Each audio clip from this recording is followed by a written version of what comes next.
तमेव माता च पिता तमेव तमेव बन्धुश्च सखा तमेव तमेव विद्या द्रविणं तमेव तमेव सर्वं मम देव देव। শ্রী ভগবানের অশেষ কৃপায়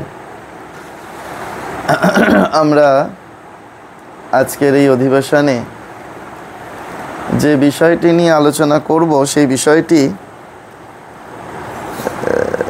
আমাদের সকলের জন্য খুব ভীষণভাবে প্রয়োজনীয়। বিষয়টি হয়তো একজন ব্যক্তির পক্ষ থেকে প্রশ্নটি এই শরীরের কাছে এসেছে,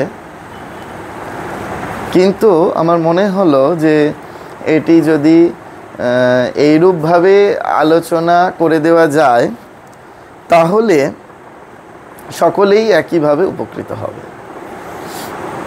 আজকে আমাদের বিষয়বস্তু যেটি রয়েছে সেই বিষয়বস্তু হচ্ছে আমাদের জীবনের সকলে সমস্যায় জর্জরিত,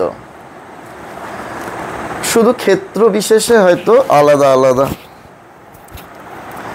যেহেতু ক্ষেত্র বিশেষে আলাদা আলাদা, সমস্যাটা যেহেতু এক, সেহেতু আলোচনার প্রেক্ষাপটটাও একই হবে। এখন আমরা কেউ চাইলেও সমস্যামুক্ত জীবন আমরা পাবো না। পৃথিবীতে এমন কোনো মানুষ নেই যার জীবনে সমস্যা নেই। হ্যাঁ, এখন বলবেন মহারাজ এই যে এত ঘর দৌড় সংসার ছেড়ে লোকে সাধু সন্ত হচ্ছে, তাদেরও জীবনে সমস্যা। হ্যাঁ, তাদের জীবনে আরো বেশি সমস্যা। এখন সমস্যার ক্ষেত্রগুলো প্রথমে যদি আমরা একটু জেনে নিই, যে আমাদের সাংসারিক সমস্যা, আমাদের দৈহিক সমস্যা, আমাদের সামাজিক সমস্যা, আমাদের আধ্যাত্মিক সমস্যা, এরকম কোনো না কোনো সমস্যার প্রেক্ষাপটে আমরা সকলেই শিকার হয়ে আছি। কোনো না কোনো সমস্যা হচ্ছেই আমাদের প্রত্যেকে। সাধু সন্তের ক্ষেত্রে আধ্যাত্মিক সমস্যা, সাধারণ সমাজের বুকে যারা রয়েছে তাদের সামাজিক সমস্যা, যারা সংসারে রয়েছে তাদের সাংসারিক সমস্যা, কিন্তু সমস্যা রয়েছে।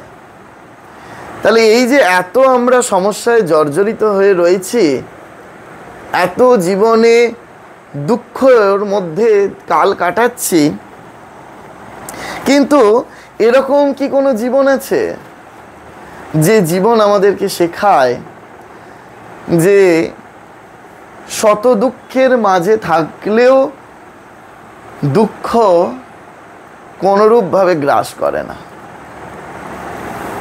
সেই জীবন হচ্ছে আমাদের খুব কাছের, আমাদের হাতের মুঠোয় ধরার শ্রী শ্রী মা ঠাকুরানীর জীবন।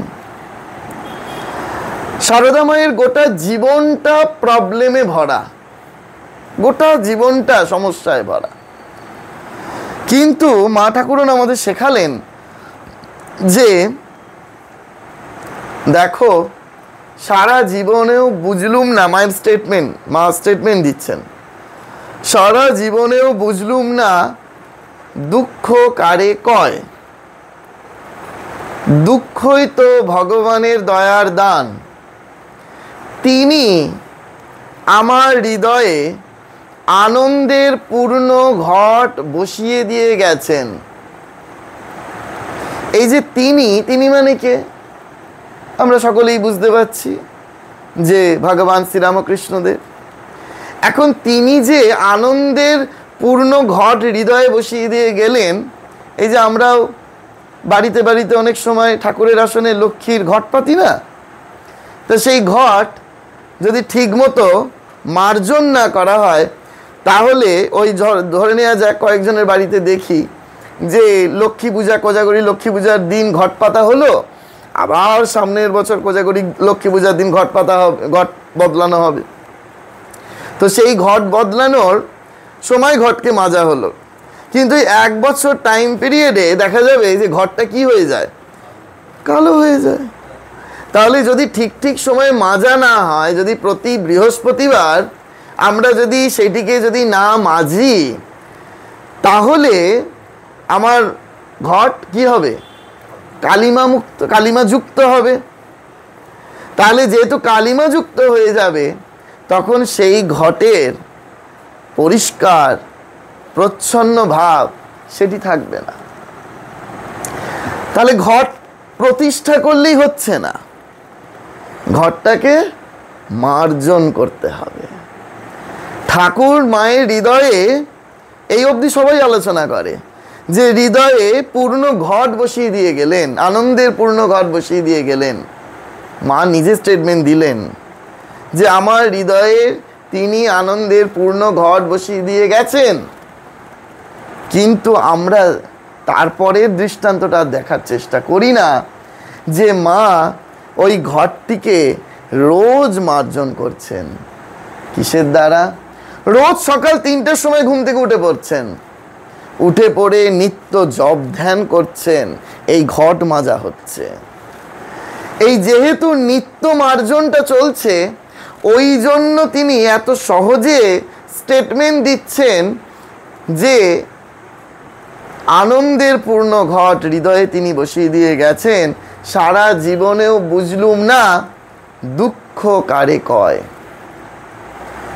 কিন্তু তার গোটা জীবন লাইফ হিস্ট্রি পড়লে দেখা যাবে মা ঠাকুরানীর গোটা জীবনটা দুঃখে ভরা, দুঃখময়। তাহলে আমরা এটা বুঝতে পারছি যে আমরা দুঃখ থেকে নিবৃত্তি পাবো না, সেটা সম্ভব নয়।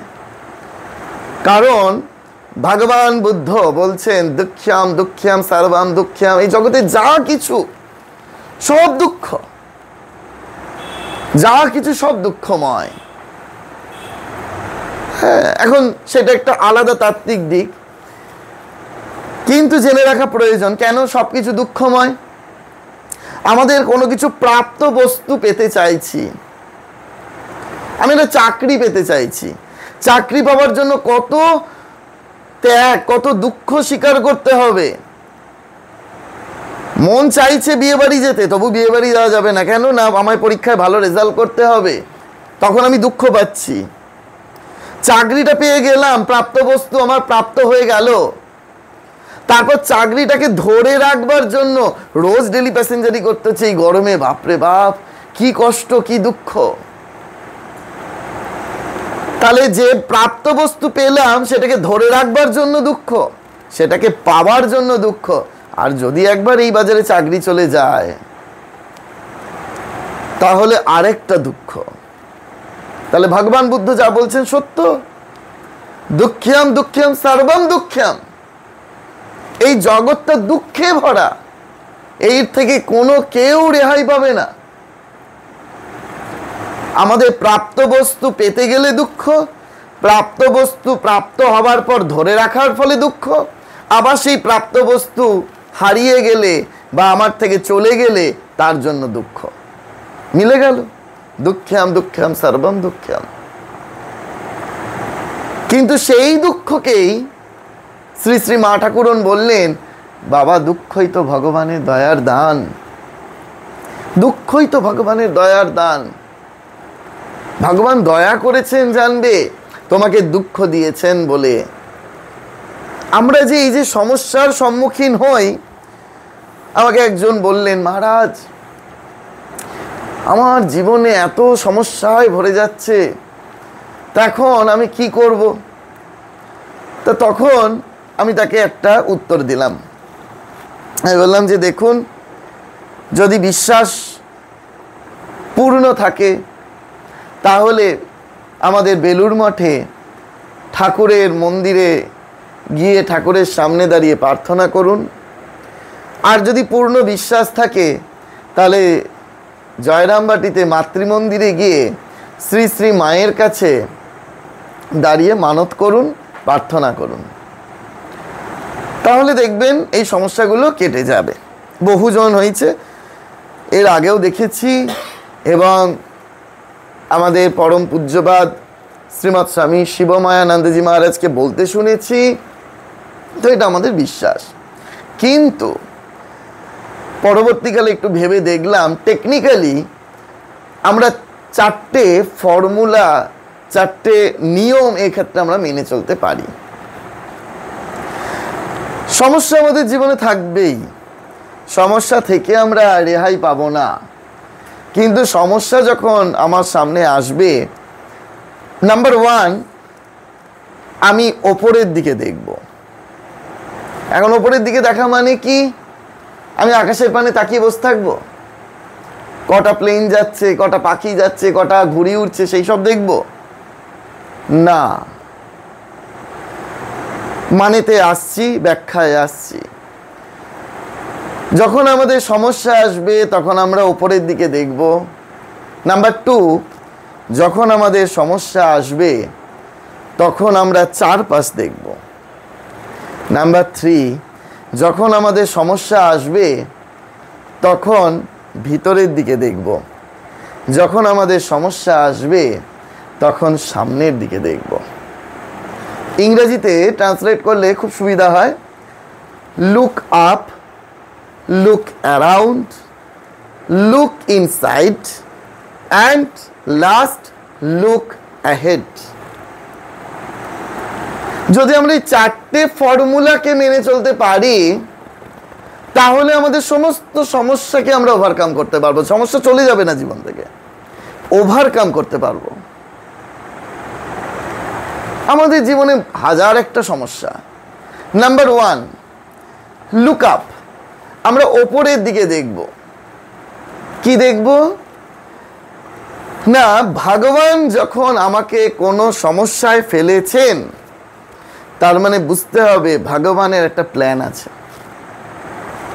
খুব মন দিয়ে শুনুন, জীবনে ভীষণ করে কাজে লাগবে, ভীষণ কাজে লাগবে। আমাদের জীবনটা এইরকম ভাবে অর্ধেক কেটে গেলেও প্রত্যেকটা মুহূর্তে আমরা সমস্যায় পড়ছি। সোজা হয়ে বস, কনসেন্ট্রেট কর, একবার এদিক একবার ওদিক করছিস না, এটা কি জানিস? কনসেন্ট্রেট ব্রেক হচ্ছে তোর। তো সেই লুক আপ, যে ভগবান যখন আমাকে এই সমস্যার মধ্যে ফেলেছে তার একটা প্ল্যান আছে। যেমন ইংরেজিতে একটা খুব সুন্দর কথা আছে, ম্যান প্ল্যানস, গড রিজেক্ট। আমরা প্রচুর কিছু প্ল্যান করতে পারি, আমার অমুক হবে, আমার তমুক হবে, আমার এই হবে, আমার ওই হবে, আমরা করতেই পারি। কিন্তু ভগবান তিনি কি সাজিয়ে রেখেছেন আমার জন্য সে তো তিনিই জানেন। সেই জন্য ম্যান প্ল্যানস, গড রিজেক্ট। ভগবান সেগুলো ভেস্তে দিতে পারেন। আমি মনে করছি তো আমার পার্সপেক্টিভে এটা মনে হচ্ছে, কিন্তু তিনি আমার জন্য অনেক কিছু বেটার তিনি ভেবে রেখেছেন। সেই জন্য আমাদের মনে রাখতে হবে যে তিনি যখন আমাকে এই সমস্যার সম্মুখীন করেছেন তখন তার নিশ্চয়ই কিছু ভালো প্ল্যান আছে। একটা এক্সাম্পল দিই। আগেকার দিনে এই দিদিমারা, ঠাকমারা, বা আমার তো মায়ের ক্ষেত্রে দেখেছি, ওই সোয়েটার বানাতে। যদি সোয়েটার বানানো দেখেন আপনারা তাহলে ভালো করে বুঝতে পারবেন। যদি নিচ থেকে দেখেন তাহলে দেখবেন যে কি যে ছাই বানাচ্ছে কিচ্ছু বুঝতে পারা যাবে না। কি একবার এদিক ওদিক দুটো কাঁটা নিয়ে করছে, আর তলায় ওই কিছু উল, 4D উল, ভ্যারিয়েশন থাকে তো কালারের, বিভিন্ন উল ঝুলছে, আপনি কিচ্ছু বুঝতে পারবেন না। কিন্তু যিনি সোয়েটার বুনছেন হয়তো ধরে নেওয়া যাক মেঝেতে বসে বুনছেন, কি এই ইয়েতে কি যেন বলে, আমাদের বিছানায় বসে বুনছেন। এবার আপনি একটা চেয়ার নিলেন, কি টুল নিলেন। এবার টুল নিয়ে যখন ওপর থেকে দেখছেন, আরে বাস, এত সুন্দর একটা ডিজাইন তৈরি হচ্ছে। তলা দিয়ে দেখলে শুধুমাত্র ওই কয়েকটা সুতো, কয়েকটা উল দেখতে পাবো, জটলা দেখতে পাবো। কিন্তু যেই ওপর থেকে দেখা হচ্ছে এত সুন্দর ডিজাইন, ওই যিনি ওপরে আছেন তিনি আমাদেরকে দুঃখে ফেলে আমার জীবনের একটা সুন্দর ডিজাইন বানাচ্ছেন। তিনি একটা ডিজাইন ক্রিয়েট করতে চাইছেন, কিন্তু আমরা নিচ থেকে দেখছি। আমাদের পার্সপেক্টিভে দেখলে কেবল ওই কয়েকটা জটিল প্যাচ দেখতে পাবো, এছাড়া আর কিচ্ছুটি না। সেই জন্য লুক আপ। আরেকটা স্টোরি মনে পড়ছে, স্টোরিটা ভীষণ স্বামী বিবেকানন্দের একটা পছন্দের স্টোরি। এক বনে একজন সাধক, তিনি সাধনা করছেন। তা যখন সাধনা করছেন, হে ভগবান, আমার সমস্ত কষ্ট তুমি দুঃখ দূর করে দাও, আমি আর সহ্য করতে পারছি না, ইত্যাদি ইত্যাদি। সঙ্গে সঙ্গে ভগবান এসে গেছেন। ভগবান এসে বলছেন, বলো বলো বলো, কি চাও বলো। না ভগবান, আপনার কাছে আমার এই প্রার্থনা যে আপনি আমার জীবনের সমস্ত দুঃখ দূর করে দিন। আচ্ছা ঠিক আছে, হবে। ওই যে একটা বড় পাথর দেখতে পাচ্ছ, সেই পাথরটাকে তুমি ধাক্কা দাও, পাথরটাকে তুমি ধাক্কা দাও। তো ভগবানের আদেশ। তো সে ওই পাথরটাকে সকাল থেকে ধাক্কা দিচ্ছে। তা সকাল থেকে দুপুর হয়ে গেল, দুপুর থেকে বিকাল হয়ে গেল, বিকাল থেকে রাত হয়ে গেল, রাতের পরের দিন হয়ে গেল, একদিন দুদিন করে এক সপ্তাহ হয়ে গেল, এক সপ্তাহ করতে করতে কয়েক সপ্তাহ, কয়েক মাস হয়ে গেল। সে ধাক্কা দিচ্ছে। যেই কয়েক মাস হয়ে গিয়েছে, তখনই ভগবানের ওপর সন্দেহ এসছে। আরে ভগবান, আপনি কি সত্যি ভগবান আছেন? আমাকে এরকম এই পাথরটাকে ধাক্কা দিতে বললেন, ঠেলতে বললেন, আমি তো এই কয়েক মাসে এতটুকু পাথরটাকে সরাতে পারলাম না। আপনি কি ভগবান না অন্য কিছু? যেই বলেছে ভগবান আবার এসে গেছে। খুব মন দিয়ে শুনুন, জীবনে এগুলো বিরাট বিরাট শিক্ষা পাওয়া যায়। কারণ বিবেকানন্দের পছন্দের স্টোরি তো। আর শুধু শোনান, একটু মনে রাখার চেষ্টা করবেন, তাহলে কি হবে, এই স্থানীয় চারপাশের মানুষজন আসলে তাদেরকে এই স্টোরিগুলো বলুন, বাড়িতে গিয়ে বাচ্চাদের এই স্টোরিগুলো বলুন, মজা পাবে। ছোট ছোট স্টোরি তো। তো আর যদি মনে হয় যে না, একটু পরেই আমরা লুচি প্রসাদ পাবো কি রুটি প্রসাদ পাবো, প্রসাদ পাওয়ার পরে আবার একটা ফোন আসবে, ব্যাস যে যার ভুলে গেলাম, মহারাজ কি বললেন মনে পড়ছে না, ওই ইউটিউবে বেরোবে, যদি সময় পাই তখন শুনবো না। এই শ্রুতি এখনই মনে রাখতে হবে, এই গেঁথে নিতে হবে, প্রয়োজনে বাড়িতে গিয়ে লিখে নিতে হবে। তবে এগুলো আমার মনে থাকবে, তবে আমার জীবনে, আমার পরিস্থিতিতে আমার এইগুলোকে সহায়তা করবে। তো ভগবান এসে গেছেন। ভগবান এসে বলছে, বলো কি বলছো বলো। না, আপনি কি সত্যি ভগবান আছেন? কেন এরূপ সন্দেহ হচ্ছে কেন? না, আপনি যে আমাকে বললেন এইটাকে, পাথরটাকে সরাতে, আমি তো কয়েক মাস ধরে এই দাঁড়ো দাঁড়ো দাঁড়ো, জাস্ট এ মিনিট, কি বলছো? আমি তোমাকে পাথর সরাতে বলেছি? কোথায় বলেছি?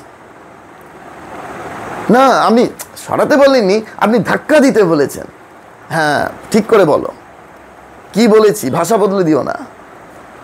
পয়েন্ট টু বি নোটেড, ভাষা বদলে দিও না। ভগবান পাথর সরাতে বলেননি, ভগবান ধাক্কা দিতে বলেছেন। হ্যাঁ, আপনি ধাক্কা দিতে বলেছেন, ঠিক আছে। আরে ধাক্কা দিয়ে মানুষ কি করে? পাথরটাকে তো সরায়। আরে তো আপনি তো জানেন যে আমার দ্বারা এইটাকে, পাথরটাকে সরানো সম্ভব নয়। এর পরের কথাটা স্বামী বিবেকানন্দ ভীষণ ভীষণ ব্যবহার করতেন। ধরে নেওয়া যাক এই দেওয়ালটা, এখন এই দেয়ালটাকে কেউ যদি মনে করে আমি দেয়ালটাকে একটু পিছাবো, আমি দেয়ালটা এখানে ঠিক পজিশনটা ভালো লাগছে না, আমি একটু পিছিয়ে দেবো, এই ঘরে যারা আপনারা উপস্থিত আছেন পারবেন? আর যারা ইউটিউবে পরে শুনবে তারাও পারবে কিনা সন্দেহ, কমেন্টসে জানাবে নিশ্চয় যে পেছাতে পারবে কিনা ঠেলে। আচ্ছা আমি চেষ্টা করলাম, জোর দিয়ে দিয়ে, এই সুরজিতের মতো ছেলেরা যদি থাকে ওরা চেষ্টা করতে পারে যে একেবারে হাত দিয়ে ঠেলে ঠেলে চেষ্টা করবে যদি এই পাঁচিলটাকে দেওয়ালটাকে একটু সরানো যায়, কি তাই না? হয়তো একটু সরিয়েও ফেলতে পারে যদি কেউ না থাকে ঘরে, ব্র্যাকেটে। তো এখন তাহলে কি এটা পণ্ডশ্রম? স্বামী বিবেকানন্দ বলছেন যে না। এইবার ভগবানের উত্তরটা স্বামী বিবেকানন্দের মুখ দিয়ে বেরোচ্ছে, আমি ভগবানের উত্তরটা বলি, স্টোরির গল্পটা। ভগবান তখন বলছেন যে আমি তো তোমাকে পাথরকে ধাক্কা দিতে বলেছি, সরাতে বলিনি। বলছে হ্যাঁ আপনি ধাক্কা দিতে বলেছেন, আমি তো ধাক্কা দিয়েছি। আরে দেখো নিজের হাতের দিকে দেখো, তোমার মাসেল, তোমার পেশি কত স্ট্রং হয়ে গিয়েছে। স্বামী বিবেকানন্দ বলছেন যে যদি আমরা মনে করি একটা দেওয়ালকে সরাবো, আমরা চেষ্টা করলাম, হয়তো দেওয়ালটা সরবে না, কিন্তু জগতে এমন কোনো শ্রম নেই যেটা পণ্ড হয়ে যায়। স্বামী বিবেকানন্দ তা বলছেন ভোকাবুলারি থেকে এটাকে বাদ দিয়ে দাও, পণ্ডশ্রম বলে কোনো শব্দ হয় না। শুভম মনে মাঝে মাঝে এসে আমাকে বলে যে মহারাজ আজকে এখানে এসে কি হলো, কোনো কাজই তো হলো না, তার মানে এখানে আসার শ্রমটা কি পণ্ড হলো? এটা তাকে বুঝতে হবে। স্বামী বিবেকানন্দ বলছে কোনো শ্রম পণ্ড শ্রম হয় না। আমি যে এটাকে দেওয়ালটাকে সরানোর চেষ্টা করছি, পাথরটাকে সরানোর চেষ্টা করছি, ধাক্কা দিচ্ছি, তাতে আমার মাসেলটা শক্ত হয়ে যাচ্ছে। স্বামী বিবেকানন্দ বলছেন এই যে ভগবান যখন আমাদেরকে দুঃখে ফেলেন, তখন দুঃখে ফেলে ওই মাসেল স্ট্রং করার মতো তিনি আমাদেরকে মেন্টাল স্ট্রেংথ অনেক বেশি স্ট্রং করে নেন। যখন আমাদের প্রবলেমের মধ্যে ফেলেন, সমস্যার মধ্যে ফেলেন, সেই সমস্যার মধ্যে ভগবান যখন আমাদেরকে ফেলছেন, তার মানে ভগবানের একটা গুড প্ল্যান রয়েছে। সেই প্ল্যান হচ্ছে এই, আমাকে আপনাকে ভীষণ পরিমাণে মেন্টালি স্ট্রং বানাবেন। আমার মনে পড়ছে আমি যখন এই গুপ্তিপাড়া আশ্রমে ছিলাম, কিছুদিন ট্রাইবাল এরিয়াতে কাজ করছি, তো আমাকে আগের দিন দুপুরবেলা প্রসাদ পাওয়ার পরে ওখানকার মহারাজ বললেন যে ভাই কালকেই আমাদের আশ্রম ছেড়ে বেরিয়ে যেতে হবে, লিজ নেওয়া ছিল এরকমই একটি ভাড়া বাড়ি নিয়ে, তবে এরকম নয়, ব্যাপক হারে বৃহৎ ক্ষেত্রে সেটি। তো তারা এসে দাবি করছে, যিনি যার কাছ থেকে নিয়েছিলাম তিনি এক্সপায়ার করে গেছেন, উত্তরসূরিরা এসে দাবি করছেন যে আপনাদের আশ্রম ছেড়ে বেরিয়ে যেতে হবে, আপনাদের আর কোনো অধিকার নেই। একদিনের নোটিশ। আমি জানি না পরের দিন কোথায় থাকবো, আমি জানি না সেই গাছতলায় থাকতে হবে কি স্টেশনে থাকতে হবে। তো যাই হোক, বেরোতে হবে তো বেরোতেই হবে। ভগবানের অশেষ কৃপা, ওই সঙ্গে সঙ্গে আমার এক ছেলে সে চন্দননগর থেকে এসে গেল, লাগেজ টাগেজ প্যাক করতে হবে। আমি তখনও জানি না কোথায় যাব, পরের দিন কি করব, শুধু বেরোতে হবে সকালবেলা, এইটুকুনিটা জানি মাত্র। তারপরে ওই যে ভগবানের উদ্দেশ্যে পথ ছাড়া, তো সেই জন্য ভগবান আবার সব ব্যবস্থা করে দিল।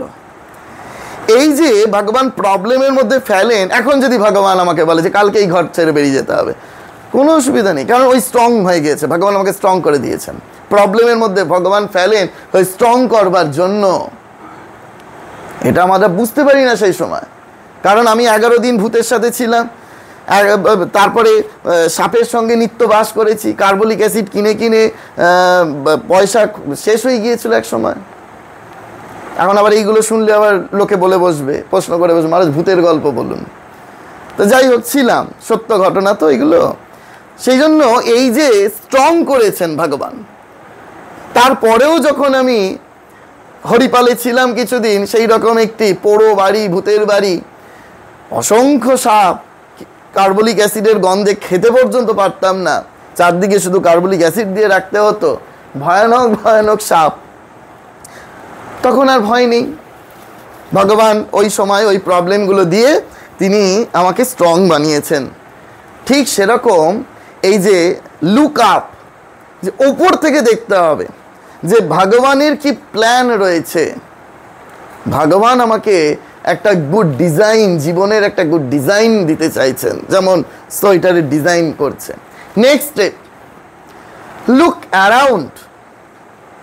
আমার চারপাশটা দেখতে হবে যে আমি এতদিন ধরে কি কি অ্যাকোয়ার করেছি। হ্যাঁ, কাউন্ট করতে হবে, কাউন্ট অফ ব্লেসিং, যে আমি ভগবানের কাছ থেকে কি কি অ্যাচিভ করেছি এতদিন ধরে। খুব ভাইটাল পয়েন্ট, মাথায় রাখার চেষ্টা করবেন যে আমার সব কিছু যেন মনে হচ্ছে চারদিক অন্ধকার হয়ে যাচ্ছে, কিন্তু লুক অ্যারাউন্ড, চারপাশটা আমাকে দেখতে হবে যে আমার মধ্যে কি কি ভালো এখনো রয়েছে। হয়তো দেখা যাবে যে আমার চারপাশের এত, ওই যে বললাম একদিনের ডিসিশন, একদিনের নোটিশ, বেরোতে হবে। আবার দেখলাম কিছু মানুষ এমন সহায়তা করলো যে একেবারে গাড়ি করে আমাকে সোজা গুপ্তিপাড়া থেকে হরিপালে গিয়ে খুব সুন্দর করে আবার কয়েকজন মানুষ স্বাদ দিল।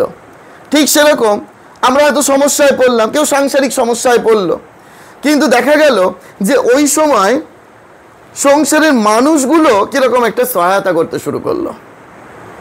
এই যে look around, count of blessing, যে আমাকে কাউন্ট করতে হবে প্রতিনিয়ত যে আমার চারপাশে কি কি এখনো ভালো আছে।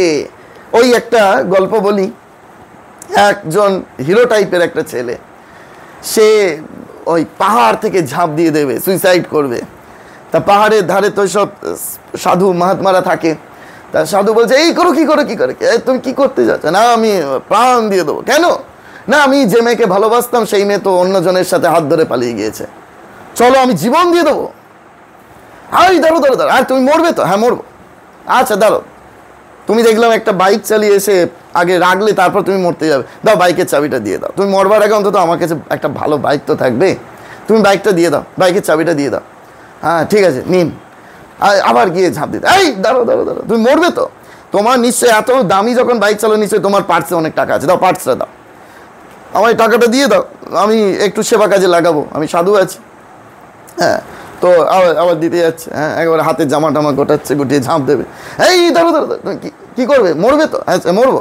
হ্যাঁ তোমার হাতে দেখছে দামি ঘড়ি আছে, মরবেই যখন দামি ঘড়িটা আমায় দিয়ে দাও। সাধু এইভাবে এক এক করে পয়েন্ট আউট করাচ্ছে, করতে করতে করতে করতে সেই ব্যক্তি যখন ঝাঁপ দিতে যাবে, সেই ব্যক্তি দেখছে আরে বাবা, আমার কাছে দামি বাড়ি আছে, আমার কাছে দামি ঘড়ি আছে, আমার কাছে দামি বাইক আছে, আমার কাছে দামি হয়তো আমার এডুকেশনাল কোয়ালিফিকেশান আছে, আমার বুদ্ধিমত্তা রয়েছে, এত কিছু আছে, শুধু একটা নেই, একজন আমাকে ছেড়ে চলে গেল বলে আমি জীবন উৎসর্গ করে দেব। কি আছে? এই লুক অ্যারাউন্ড, চারপাশ দেখো। সমস্যায় পড়লে number 1 look up, number 2 look around. খুব করে মনে রাখুন, ভীষণ ভীষণ কাজে লাগবে। এই বর্তমান যুগে, 5Gর যুগে আমাদের এই সমস্যায় আমরা জর্জরিত, কিন্তু যদি আমরা এই লুক অ্যারাউন্ড, আমাদের চারপাশটা দেখি, দেখবো আমার কাছে অনেক ভালো কিছু রয়েছে, অনেক ভালো রয়েছে।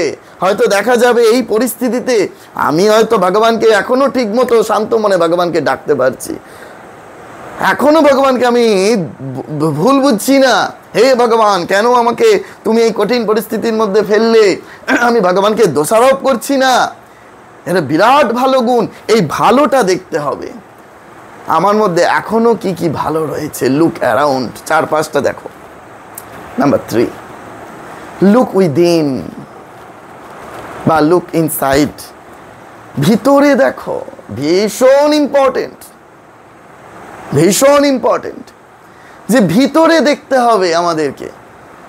কেন? আরে আমার সাথে যা প্রবলেম হচ্ছে, আমার সাথে যা সমস্যা আসছে, এই সমস্যাগুলো তো শরীরের আছে, এইগুলো সব শরীর কানেক্টেড, কিন্তু আমি তো শরীর নই, আমি তো আত্মা আছি, আমার সাথে তো এর কোনো সম্বন্ধই নেই, কোনো সম্বন্ধ নেই। লুক ইনসাইড, লুক উইদিন, ভিতরে দেখো। ধরে নেওয়া যায়, একটা স্টোরি বলি, বুঝতে সুবিধা হবে মানুষের। আপনাদের ঘরেরই বাচ্চা যখন কোনো টিভিতে বা ল্যাপটপে একটা অন্ধকার ঘরে মুভি দেখছে, কি না একেবারে খুব ভয়ের ভূতের একটা মুভি, যে ভূত একেবারে ধরতে আসছে, ব্যাস সঙ্গে সঙ্গে বাচ্চারা চিৎকার করে উঠলো, আর সঙ্গে মা পাশে পাশে, এই চিৎকার করছিস কেন, ওটা কি সত্যি সত্যি আসছে? ওটা তো টিভিতে হচ্ছে, ল্যাপটপে হচ্ছে, তুই ভয় পাচ্ছিস কেন? দেখুন মা কত সহজে বলে দিল যে ওটা টিভিতে হচ্ছে, ওটা ল্যাপটপে হচ্ছে, এটা সত্যি নয়, তুই ভয় পাচ্ছিস কেন? ওটার সাথে তোর কোনো সম্বন্ধ নেই। কেন না, মায়ের ওই জ্ঞান আছে। আমাদেরও ঠিক তাই, আমাদের ওটা শরীরের সাথে হচ্ছে, আমার আত্মার সাথে ওর কোনো কানেকশন নেই, আমার রিয়াল আইডেন্টিটির সাথে কোনো সমস্যার কানেকশন নেই। বুঝে নাও সেটা, ভিতরে দেখো, যদি ভিতর দেখতে পারো তাহলে বুঝবে যে ও আরে বাবা, আজকে আমি এই পরিবারের মানুষগুলোকে আপন আপন আপন আপন করছি, এই পরিবারের মানুষগুলো তো আমার সাথে একটা শরীরের সম্বন্ধ আছে, এই শরীর চলে গেলে আবার একটা শরীর হয়তো পাবো, তখন অন্য কারোর সাথে সম্বন্ধ হবে, অন্য কেউ আমার মা হবে। হ্যাঁ, এখন আমরা মাকে খুব ভালোবাসি না, এই আজকে মায়েদের বলছিলাম যে মায়েরা আবার সব লকেট গলায় ঝোলায় দেখি, তা বলছি মাকে যদি আমাদের ভালোবাসতে হয়, লকেট করে ঝোলাতে হয়, তাহলে এই যে কথাগুলো শোনার পরে মনে হবে যে তাহলে কি মহারাজ আপনি বলছেন যে আপনজনেদের, আমার বাড়ির ছেলে মেয়ে পুত্র কন্যা ভাই ভগিনী দাদা দিদি মাসি মেসো, এদের কাউকে ভালোবাসবো না? ও মা, মহারাজ কোথায় বলছে গো? শ্রী শ্রী মা ঠাকুরন তো বলে গেছে, তোমরা যাকে আরাধ্য করেছো, তোমরা যার ঘটা করে মায়ের তিথি পুজো করো, তোমরা যার নাম করলে একটু আগে, তিনি তো বলেছেন, আমার নামে দোষ দিচ্ছ কেন? আমি বলেছি? বল, অমৃতবাণী কিনে পড়ো, 4 টাকা দাম, তাতে আবার একটা ছবি গিফট দেয় সারদাপীঠ থেকে, সেইখানেই তো একদম পরিষ্কার বইতে লেখা রয়েছে, মা ঠাকুরন বলছেন যে সংসারের কোনো কাউকে ভালোটি বেশো না। ও মা, আমি তো বলিনি, মা বলেছেন সংসারের কাউকে, ছেলে মেয়ে ভাই বোন মাসি মেসো কাকা কাকি চাচা চাচি, কাউকে ভালোবেসো না। যদি ভালো কাউকে বাঁচতেই হয় তাহলে এক ঈশ্বর বই কাউকে ভালোবেসো না। তাহলে কি করব? মা তারপরেই বলছেন, যার উপর যেমন কর্তব্য শুধু সেই কর্তব্যটুকুনি করো। ভালো যদি কাউকে বাঁচতেই হয় এক ভগবান বই, আর কাউকে ভালোটি বেশো না। ওই জন্যই তো শ্রী শ্রী মা ঠাকুরন শরীর যাবার 6 মাস পূর্বে যে রাধি রাধি রাধি রাধি করছিল, সেই রাধি মুখ পর্যন্ত দেখলো না, বলল ও সামনে এলে বড্ড মনটা বেজার বোধ হয়, ও যেন সামনে না আসে। আর আমরা, কে মাসি হসপিটালে ভর্তি আছে, কে মেসো হসপিটালে ভর্তি আছে, আমি না গেলে ওনার যেন একেবারে আত্মা প্রাণ এই শরীর থেকে বেরোবে না, আমি আমার যাওয়ার অপেক্ষায় বসে আছি। হাসি পায় এগুলো শুনলে। কোথায় পড়ে আছো এই সংসারের মায়ার জালে? বেরো কেটে। আর কবে বেরোবে? শুধু গিয়ে ওই ঠাকুর ঠাকুর ঠাকুর ঠাকুর করলেই হবে? আর গিয়ে ওই মঠ মিশনে যাই সাধুদের সঙ্গে ছবি তুললেই হবে? মায়ার জাল কাটো। মায়ার জাল কাটাটা হচ্ছে না, মা ঠাকুরন যা বলছে সেটা পালন করা হচ্ছে না, এদিকে লকেট সুন্দর করে গলায় ঝোলানো হচ্ছে। এই তো আমাদের অবস্থা। এই লুক ইনসাইড, লুক উইদিন, ভিতরে দেখো। তুমি আত্মা রয়েছো। গাড়ির টায়ার পাংচার হয়ে গেলে কেউ কাঁদতে বসে না, টায়ারটা বদলে নেয়। যে মূর্খ সেই কাঁদতে বসে। এই যত জগতের সম্বন্ধ, সেই সম্বন্ধগুলো এই অমুক চন্দ্র অমুক হয়ে আছি বলে আছে। এই অমুক চন্দ্র অমুকের যখনই দাঁড়াও দাঁড়াও দাঁড়াও, ওয়েট করো, শুধু ডেথ সার্টিফিকেটটা লেখার অপেক্ষা, শুধু একবার লিখে দিক। আর 13 দিনের কাছা পড়ার দুঃখ, তারপরেই যে কি রূপ ধারণ হবে ওই তো দেখি আসমান্নার বিকেল থেকেই শুরু হয়ে যায়, এই প্রপার্টিটা আমার, এই প্রপার্টিটা আমার, নে ভাগ করতে বস। এখন আবার মজার বিষয়, একটা একটা করে, সেই জন্য ওই সমস্যাটা হয় না। কিন্তু এই তো আমাদের অবস্থা, আমাদের শোক ওই 13 দিনের শোক। মাছ খেয়ে দিব্যি যখন হাতটা চেটে নিলাম, শোক ওর সঙ্গেই চলে গেল। খুব প্র্যাকটিক্যাল। সেই জন্য লুক ইনসাইড, আমার ভিতরটা দেখতে হয়। ওই একটু কয়েকদিন আগেই গীতার ক্লাস করাচ্ছিলাম, সেখানে বলছিলাম যে আমরা যদি কেউ মুক্তি পেয়েও যাই, হ্যাঁ ভগবান বলছেন, কিন্তু আমাদের সংসারের মানুষগুলো মুক্তি পেতে দেবে না। খুব সাবধান, সংসারের মানুষগুলোকে আপনারা অ্যালার্ট করে দিয়ে যাবেন। কীরকম? যদি কোনো গ্র্যান্ডফাদার যদি মারা যায় আর তারপরে যদি কোনো গ্র্যান্ডসন জন্মায়, আমরা সেই মৃত্যু পথযাত্রী, সে হয়তো স্বর্গে গিয়ে মুক্তি পেয়ে গেছে, কিন্তু আমরা তাকে মুক্তি পেতে দেবো না, টেনে হিজড়ে নামো। এই তো দাদুই জন্মেছে, একেবারে দাদুর মতো দেখতে, একেবারে দাদুর মতো কথা বলে, তিনি মুক্তি পেয়ে গেল হয়তো, কিন্তু আমরা তাকে মুক্তি পেতে দেবো না। আমরা তাকে স্বর্গ থেকে টেনে আনবো, টেনে আনে আবার মরতে কষ্ট ভোগ করাবো। এ হচ্ছে আমাদের সংসারীদের স্বভাব। জেনে রাখুন। কেন?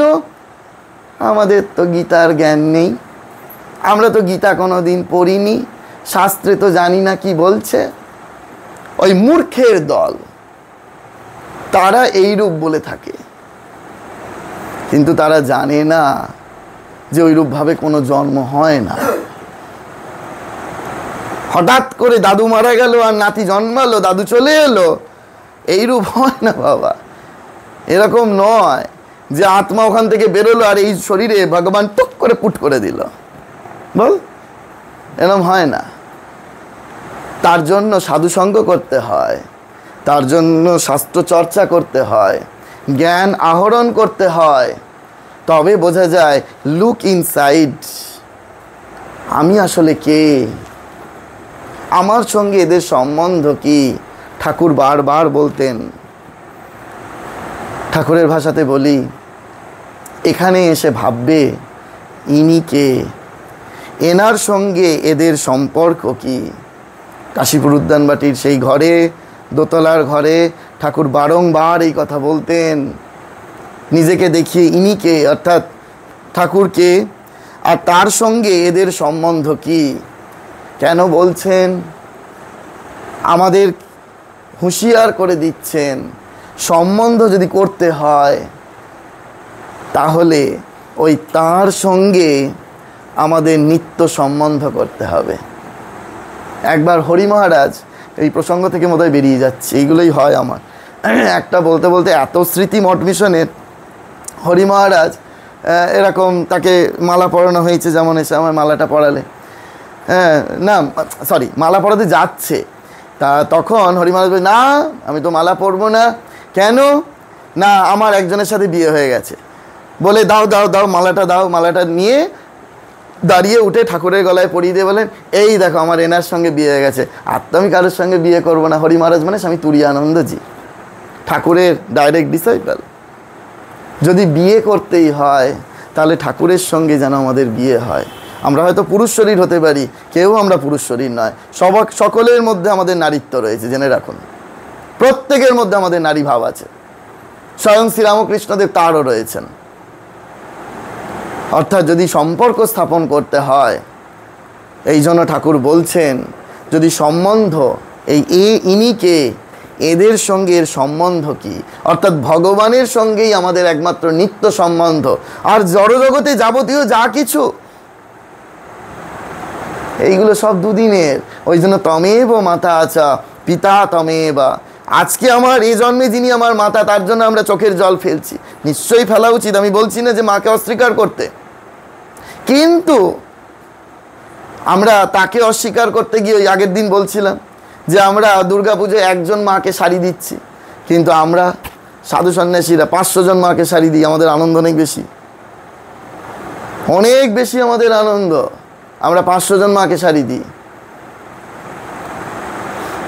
আমরা ওই ভাবতে বসি না যে ওই এই মায়ের শরীর চলে গেলে কি হবে। কারণ পিতৃঋণ মাতৃঋণ শোধ করা যায় না। এই কিছুদিন আগেই আমি একটি বিবাহের ইয়েতে গিয়ে বললাম যে দেখ, ওই কনকাঞ্জলি দেওয়ার সময় আমাদের প্রথা আছে যে মা তোমার আমি ঋণ শোধ করে গেলাম। এইসব যে কি বিচ্ছিরি বিচ্ছিরি কথা, আর যে সৃষ্টি করেছিল ভগবান জানে। কোথায় ঠাকুর মা তো এইসব বলে আসেনি যে আমি তোমার মাতৃ ঋণ শোধ করে এলাম, বলতে নেই। এগুলো জেনে রাখুন। তোমাদের ঘরেও মেয়েরা রয়েছে, বলাবে না এইসব।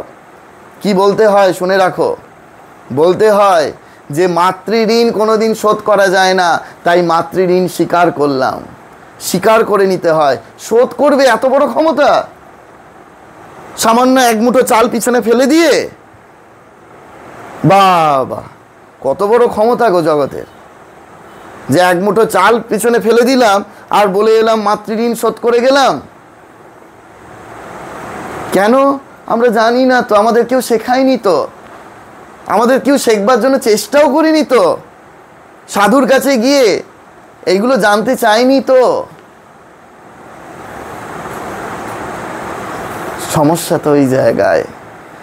ওই জন্যই তো ঠাকুর বললেন যে যারা ওই শতরঞ্জ খেলে আর যারা শতরঞ্জ খেলা দেখে, যে দেখছে সে ভালো দান দিতে পারে। এই যে আমরা দেখছি, আপনারা সংসার করছেন, আপনারা খেলছেন, আর আমরা দেখছি সাধুরা যে কেমন করে আপনারা খেলছেন, সেজন্য দানটা আমরাই ভালো দিতে পারবো, আপনারা দিতে পারবেন না। আরও তীব্রভাবে যদি বলি, সব মঠের এখানে তো অনলাইনে হচ্ছে সব রেকর্ডেড, আপনারা যদি আমার সাথে একান্তে কোনোদিন সঙ্গ করতে আসেন, তখন আরও খুল্লা হয়ে বলে দেবো পরম পূজ্যপাদ স্বামী আত্মস্থানন্দজি মহারাজের কি উত্তর। সেসব শুনলে মনে হবে যে বাবা এইরকম উত্তর সাধুরা দেয়। হ্যাঁ, এইরকম উত্তর না দিলে তো জগৎ মানবে না। যাকে যেমন তাকে তেমন উত্তরই দিতে হবে, ওইসব রেখে ঢেকে নয়, খুলে বলো সব কিছু। তো সেই লুক ইনসাইড, যে আত্মা তোমার সঙ্গে, তোমার এই শরীরের সম্বন্ধে, এই দুদিনের সম্বন্ধ, এইগুলো কেউ থাকবে না।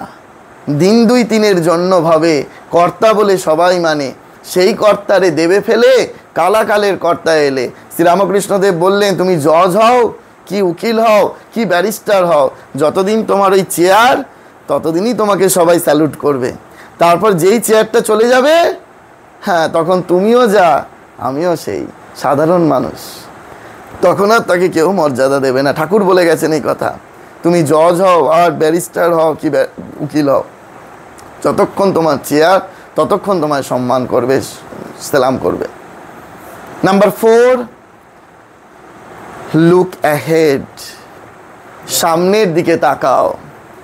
আমাদের এই জায়গাটা খুব আমরা আড়াল করে ফেলি নিজেকে। যখন আমাদের সমস্যা আসে, তখন আমরা ভাবতে বসি যে আমরা কেন এই সমস্যার মধ্যে পড়লাম, এই সমস্যায় আমার জীবনটা অতিষ্ঠ হয়ে গেল। ধরে নেওয়া যাক, আমি হয়তো কাউকে এখানে দরজা বন্ধ করে দিলাম, এইবার সে কেবল ওই দরজা ধাক্কা দিতেই থাকলো, মহারাজ দরজাটা খুলে দিন, মহারাজ দরজাটা খুলে দিন, মহারাজ দরজাটা খুলে দিন। সকাল থেকে সন্ধ্যা অবধি কেবল সেই একই চিৎকার করে গেল। কিন্তু যে বুদ্ধিমান, সে কি দেখবে? সে দেখবে ঘরের মধ্যে আর কোনো জানলা আছে কিনা। হয়তো ঘরের মধ্যে আরেকটা দরজা রয়েছে যেটা খোলাই রয়েছে, কিন্তু আমরা সেটা দেখলামই না, সেটা আমি দেখলামই না। আমি কেবল ফোকাস করলাম ওই আমার প্রবলেমটার দিকে, যেটা আমার কাছে এই মুহূর্তে এসেছে। কিন্তু আমার কাছে যদি একটা প্রবলেম আসে, দেখা যাবে আমার অনেকগুলো সাইডে দরজা ওপেন হয়ে গিয়েছে, কিন্তু আমি সেইগুলোর দিকে ভ্রুক্ষেপ করলাম না। লুক অ্যাহেড, সামনের দিকে তাকালাম না, আমি দেখলাম না, টোটালি ইগনোর করে গেলাম। তাহলে কখনো আমরা প্রবলেমকে ওভারকাম করতে পারবো না। জীবনে প্রবলেম থাকবে না এমনটা নয়। কীরকম জানেন তো, ভাগবতে খুব সুন্দর বলেছে, প্রহ্লাদ মহারাজ বলছেন যে যদি আমরা সুখ পেতে চাই তাহলে আমাদের দুঃখ ফ্রিতে দেবেই দেবে, আর যদি আমরা দুঃখ পাই তাহলেও সুখ আমাদের ফ্রিতে দেবে। এই কিছুদিন আগে জলছত্রে যখন আমি ওই কিনছিলাম, ওই কি যেন বলে, গ্লুকন ডি, এখন গ্লুকন ডির সঙ্গে মাজন ফ্রি, পাউডার ফ্রি। আমি বলছি যে না, এগুলো আমি নেব না। বলছে না, তা তো হবে না, ওই বেশি দাম দিয়ে হলো ওই ফ্রি জিনিসগুলো নিতেই হবে, ওইগুলো না নিয়ে তো দেবো না। আমার তখন এই কথাটা মনে পড়ছিল, হায় রে, কত কাল আগে ভাগবতে বলে গেছে যে যদি আমরা সুখ চাই তাহলে দুঃখ ফ্রিতে পাবোই পাবো, আর যদি দুঃখ পাই তাহলে সুখ ফ্রিতে পাবোই পাবো। আমরা যদি এই মুহূর্তে দুঃখ পাই তাহলে ওয়েট, জাস্ট ওয়েট, এক্ষুনি কলিং বেল বাজাচ্ছে, সুখ কলিং বেল বাজানোর জন্য রেডি হয়ে আছে। আচ্ছা, যদি আমরা সুখ পাই, এক্ষুনি দুঃখ কলিং বেল বাজাচ্ছে। যতই আমরা কলিং বেলের সুইচটাকে অফ করে রাখি না কেন, সে কিন্তু দরজা ভেদ করে হলেও ঢুকবেই ঢুকবে, আমরা চাই বা না চাই। সেই জন্য প্রবলেম আসুক, তাতে আমার যেন কোনো প্রবলেম না থাকে। অদ্ভুত সুন্দর এটা দার্শনিক কথা, যদিও কথাগুলো খুব হায়ার, বোঝা খুব কঠিন, কিন্তু সহজ করে একটু বোঝানো সাধারণ মানুষের জন্য। তো যদি দার্শনের ছাত্রছাত্রীরা এখানে থাকে তখন আমার পড়াতে খুব ভালো লাগে এগুলো, যে প্রবলেম আসুক কিন্তু আমার কোনো যেন প্রবলেম না থাকে। কীরকম, যদি প্রবলেম আমার কাছে আসে, আমরা সাদরে গেট খুলে দেবো, আমরা ডাইনিং টেবিলে বসাবো, please come, please take your seat, বসুন, আমি এক্ষুনি আপনার জন্য গরম চা মিষ্টি সব কিছু দিচ্ছি। কিন্তু একটা কথা, কি কথা, দেখুন, আপনি এসেছেন, আমি আপনাকে স্বাগত জানিয়েছি, কিন্তু আপনি যে উদ্দেশ্যে এসেছেন সেইটা ফলবতী হবে না। প্রবলেম কি করতে আসে, কি উদ্দেশ্য, না আমাদেরকে বিচলিত করতে আসে, তাই না? প্রবলেম আসা মানে আমাদেরকে বিচলিত করে দেওয়া।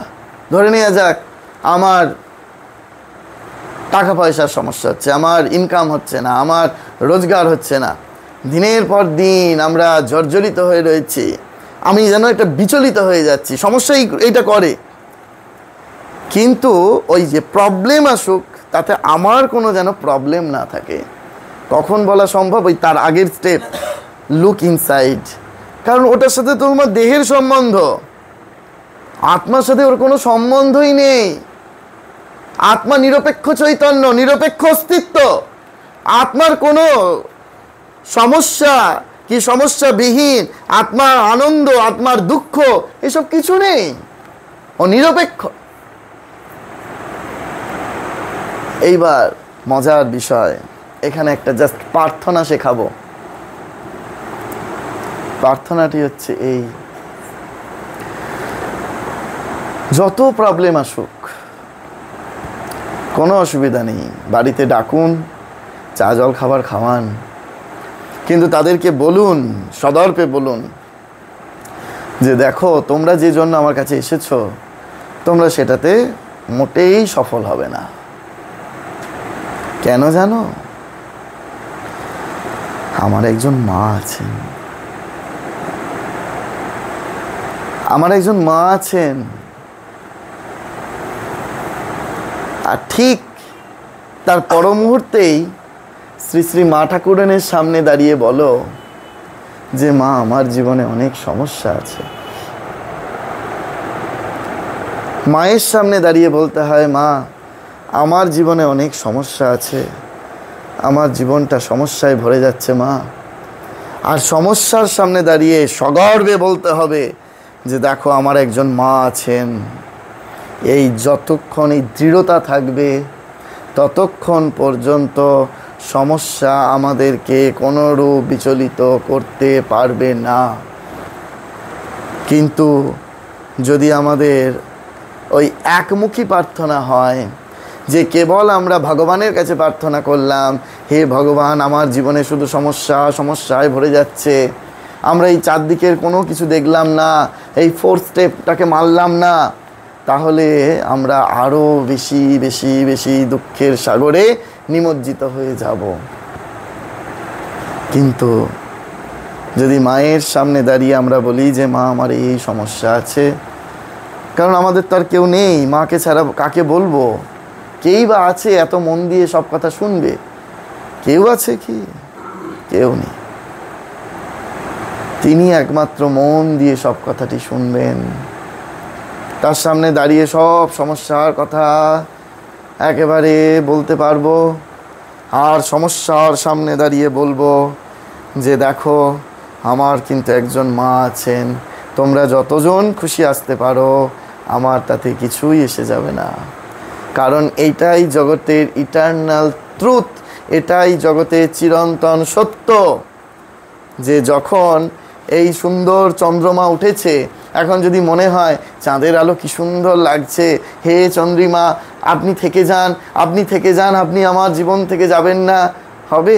কাল যেই ভোর 4টেটি হবে, সঙ্গে সঙ্গে সূর্যি ঠাকুর উদয় হবে। কারুর হয়তো সূর্যের আলো খুব প্রয়োজন, সেই সূর্য দেবতার কাছে বারংবার প্রার্থনা করছে, হে সূর্য দেবতা আপনি অস্ত যাবেন না, আপনি অস্ত যাবেন না, হবে? সেই যখন গোধূলি লগ্ন এসে উপস্থিত হবে, তখন আবার সে অস্ত গিয়ে চন্দ্রিমার উদয় হবে। ঠিক সেরকম এই জগতের এই ওঠা পড়া ভাঙা এইটি চলতেই থাকবে। সেই জন্য আমাদের বারবার করে মনে রাখতে হবে যে সমস্যা এসেছে, সমস্যা চিরকাল থাকবে। আর আমরা যারা মনে করছি যে ভগবানকে ডাকলে বোধহয় আমাদের সমস্যা চলে যাবে, এর থেকে বড় ভ্রান্তি আর কিছু নেই। আপনি বরং ভগবানকে ডাকছেন না, আপনার সমস্যা কম আছে। আপনি ভগবানকে ডাকতে শুরু করলেন, আপনার সমস্যাগুলো বাড়তে শুরু করলো। আর যদি আমাদের মতো আবার আরেকটু এগিয়ে যান, সমস্যাগুলো আরও বেড়ে যাবে। আর যদি রাধারানীর মতো ভক্ত হয়ে যান, তাহলে তো চোখের জল নাকের জলে গোটা জীবনটা শেষ হয়ে যাবে। কেবল দুঃখ, কেবল দুঃখ, কেবল দুঃখ। আমরা ভগবানের কাছে কৃপা চাই, তো ভগবান যদি সত্যি সত্যি কৃপা করেন গো, কৃপা নিতে পারবো আমরা? ভগবান যদি কৃপা করেন, আমাদের কাছ থেকে সব তিনি আস্তে আস্তে আস্তে আস্তে আস্তে আস্তে কেড়ে নেবেন, সব কেড়ে নেবেন। কারণ ভগবান তো শুধু আমাকে চান, আমাকে চান, যে শুধু সবটা তিনি কাটতে শুরু করবেন। কিরকম? ওই ভগবান বলছে, যে করে আমায় আস আমি তার করি সর্বনাশ। যে করে আমায় আস আমি তার করি সর্বনাশ। ও ভগবানকে ডাকলে এই অবস্থা, ব্যাস তাহলে বাবা কাল থেকে দরকার নেই, মহারাজ অনেক হয়েছে, আর এইসব ভগবানকে ডাকবো না, এই যেমন ছিলাম বেশ আছি। তারপরের লাইনেই বলছে, তবু সে যদি না ছাড়ে আমার আস, তবে তার হব আমি দাসেরও দাস। কিরকম জানেন তো? আমরা না সবাই ভগবানকে দর্শন করতে চাই। তো এই ধরুন বেলুড় মঠে দেখেছি, যখন আরতি হবে, এবার বেলুড় মঠে তো ওই শুধু এইটুকুনি কাঁচ মিডিলটা, এবার ঠাকুরকে আরতির সময় প্যারালালি যদি বসেন তাহলে ঠাকুরকে দেখা যাবে, আরতিটা আবার সাইডে হয়, দেখতে পাবেন না। তখন ওই জায়গাটা বসবার জন্য কি হয়, আগে থেকে মানুষজন গিয়ে বসে থাকে। এইবার ঠিক সন্ধ্যা আরতির সময় ওরা এবার কার্পেট পাততে আসবে, প্রত্যেকের একদম A to Z গোটা নাট মন্দির কার্পেট পাতবে। এবার কার্পেট পাতার সময় আপনাকে উঠতে হবে। এইবার ওঠা তো হলো, এবার ওঠার পরে যখন কার্পেটটা বিছানো হলো, মিউজিক্যাল চেয়ারেও গিয়ে চেয়ারে এরকমভাবে কেউ বসে না, এমনভাবে বসবে সে কোমর টোমর ভেঙে যাওয়ার জোগাড়। যদি কোনোদিন গিয়ে দেখবেন, আমার কথা সত্য কিনা, এখন হয় কিনা জানি না, নিশ্চয়ই হয়, যে কিভাবে ওই কার্পেটটার মধ্যমণিতে বসতে হবে। কেন? আমাকে ঠাকুরকে দেখতে হবে। আবার যদি আপনি ইস্কনে ভগবানের আরতি দেখতে যান, সেখানে গিয়ে দেখবেন এইদিকে একবার গোতা মারবে, এইদিকে একবার গোতা মারবে, নিয়ে একেবারে আমাকে ভগবানকে দেখতে হবে। কেন? আমি এত কষ্ট করে এসেছি। জানবেন, জেনে রাখুন, শাস্ত্রে আছে, আপনি যদি এইভাবে ভগবানকে দর্শন করতে চান, আপনি ভগবানকে দর্শন করবেন, এই বিষয়ে কোনো সন্দেহ নেই, কিন্তু ভগবান আপনার দিকে ফিরেও তাকাবে না। মজার বিষয় এই জায়গায়। আপনি ভাবছেন আমি এতক্ষণ ধরে লাইন দিয়েছি, আমি গিয়ে ভগবানকে দেখব, আমি যতজনকে পারবো ঠেলে ভগবানকে দেখব, কিন্তু আপনি ভগবানকে দেখবেন, কিন্তু ভগবান আপনার দিকে ফিরেও তাকাবে না। ভগবান বলবে এর মধ্যে ঈর্ষা আছে, এর মধ্যে এখনো সেই বদমাইশি লুকিয়ে আছে, গন্ধ, এর দিকে তাকাবো না, এর দিকে ফিরেও তাকাবো না।